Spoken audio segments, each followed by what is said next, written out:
Good evening, everyone. It's again July 16th, 2023.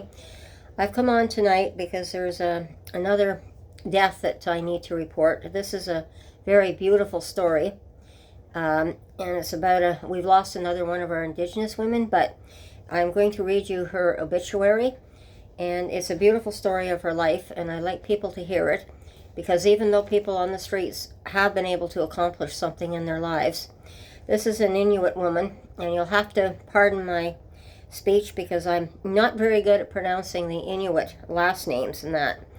But I'm going to start, and I'm just going to show you. This is her obituary here that I'm going to be reading to you. And her name is Leanne Weihs, or Weihs. I cannot pronounce it. She was born August 24th, 1989, and she died June 30th, 2023.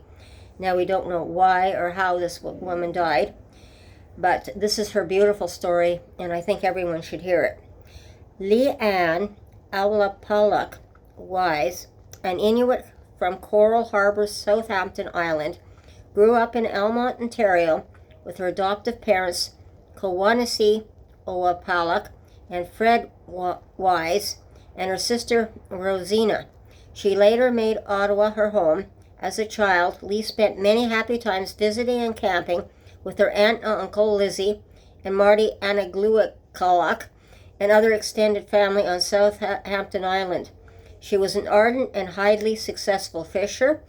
Lee had a great love for all animals, devoting many hours to the training of her 3 dogs. She was an accomplished self-taught dancer, adopting a modern hip-hop style. Lee was a natural leader, taking a leading role in anything she was involved with.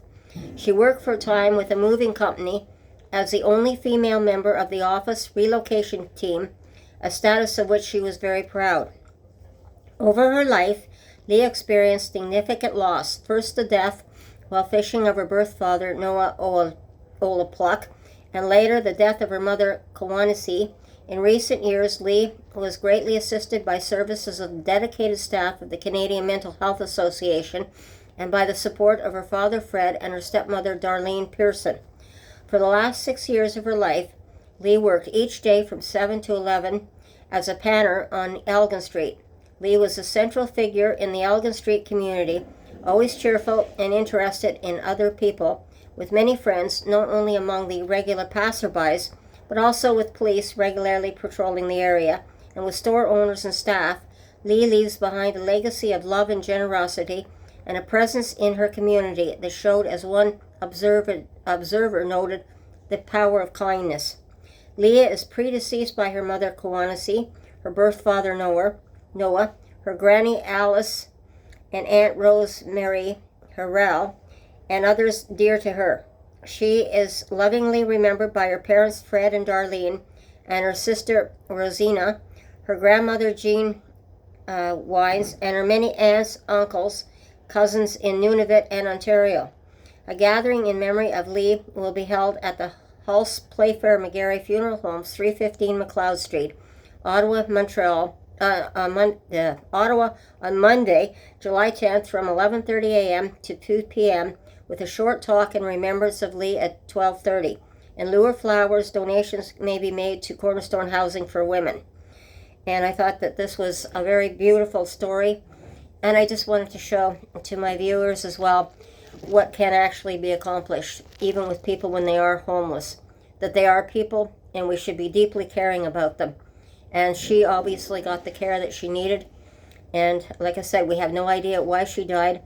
And it was a short life for her as well, but it sounded like she was making her way back. And this is what we need, is more of the homeless to definitely start making their way back. And again, thank you again for listening to me, I should say, and being my viewers. And I just wanted to give you a sad story, but a very good story. And I just wanted to remember this woman for being the person that she was.